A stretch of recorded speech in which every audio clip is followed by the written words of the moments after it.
Welcome back, Eagles. Mrs. Ryan here again. So now we're on the distributive property. If you haven't noticed, these properties are getting more and more complex, right? They started with the simple identity property that anything times 1 is going to equal itself. And then we went to the commutative property, right? That said the order doesn't matter. Then we did the associative property. And in the associative property, we threw in parentheses and extra digits. So we were working with at least 3 digits. Well, now we're doing the distributive property. From the video you just watched, you should have learned from this first and second example in order to complete the own you try. So hopefully you did this. If not, ask your teacher for a little bit of help. You can decide how you broke up the number 24. Maybe you just put 20 and 4. Maybe you put 10 and 14. It's however you want to break up the number 24. Okay? All right. Now let's move on to our section together.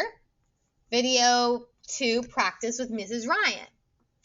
So the simple definition of the distributive property is just that. The distributive property lets you break apart one of the factors into smaller numbers. So the distributive property, it lets you break apart one of the factors into smaller numbers. The reason why this can be very helpful is because off the top of my head, I might not know what 3 times 19 is. But I could break 19 apart into 10 and 9, and I know what 3 times 10 is, and I know what 3 times 9 is. So I just add those up to get my product. Just like I might not know what 4 times 24 is, but I could break up that 24 into 2 smaller numbers, and then I could multiply and add up my products. So the distributive property is a helpful, almost kind of trick that helps us break apart a bigger factor into smaller numbers. Okay, so it's as simple as that, but it can look complex. So let's look at it together. So I flipped the page. I'm on our back page now, and I'm on the first example. We have 3 times 12. Well, I'm going to do 3 times something.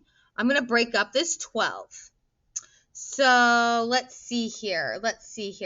I'm going to break up my 12 into just 2 6s. Is that okay with you? Did you want to do something different? Maybe you did 10 and 2. You could do that. I'm just going to keep it simple with 2 6s because 6 plus 6 is 12.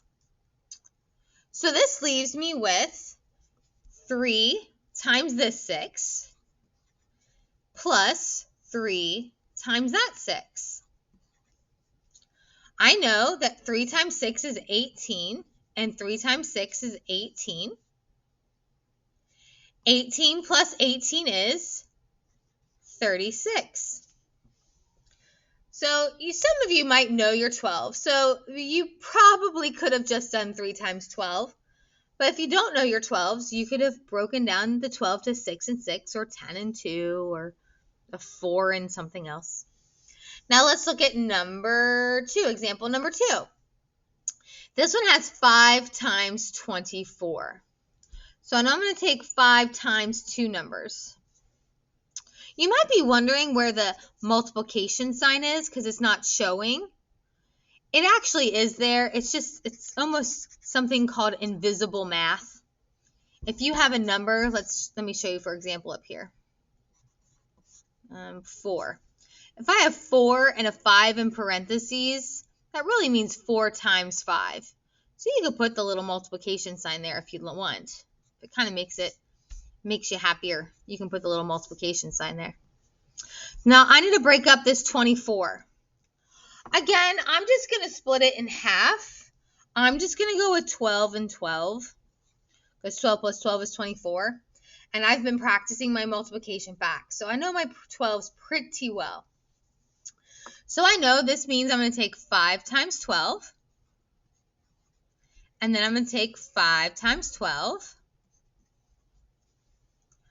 Since I've been practicing my multiplication facts, I know that 5 times 12 is 60. because I can skip count by 12s pretty quickly. So I have 60 on this side and then 60 on this side, because 5 times 12 is 60 and 5 times 12 is 60. And then 60 plus 60 gives us our final product of 120. All right, our last example, 7 times 17.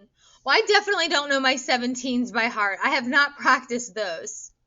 So I'm going to break up this 17. You always want to break up the bigger number. I mean, that's kind of the point of the distributive property, is to break up one of the factors into smaller numbers. So you want to do the bigger number. So 7, you can put the little times if you want, but 7 times 17. So I'm going to break up 17 into 10 and 7, since 10 and 7 equals 17. Because then I just have to work with 7 times 10, right? Whoop, 7 times 10. And then 7 times 7. Well, I can definitely do those math facts. I know that 7 times 10 is 70. And I know that 7 times 7 is 49. Add those up, and I should get 119. Yep, 119. Had to double check that. 119. All right. Well, now you try, and you need to be sure to show your work. If you want to do this section completely on your own, that is fine. You can stop listening to this video, complete this section, do the review for distributive property, and then play the review games. There's a vocabulary, and it has questions in it, so be careful.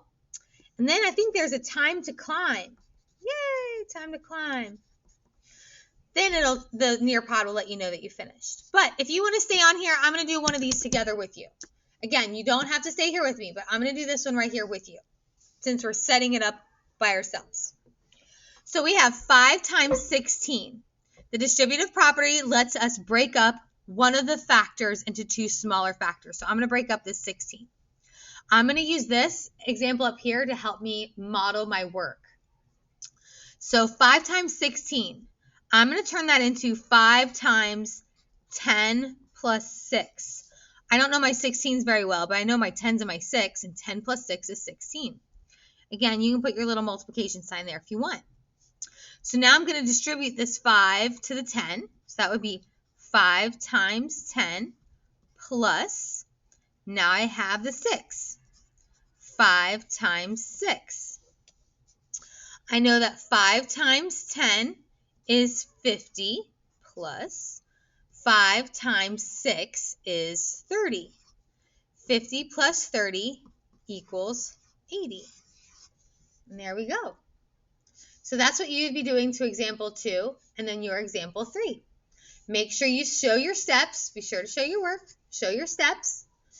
Use these as models. And when you're done, go back to the Nearpod and complete all those review activities. Bye, everyone.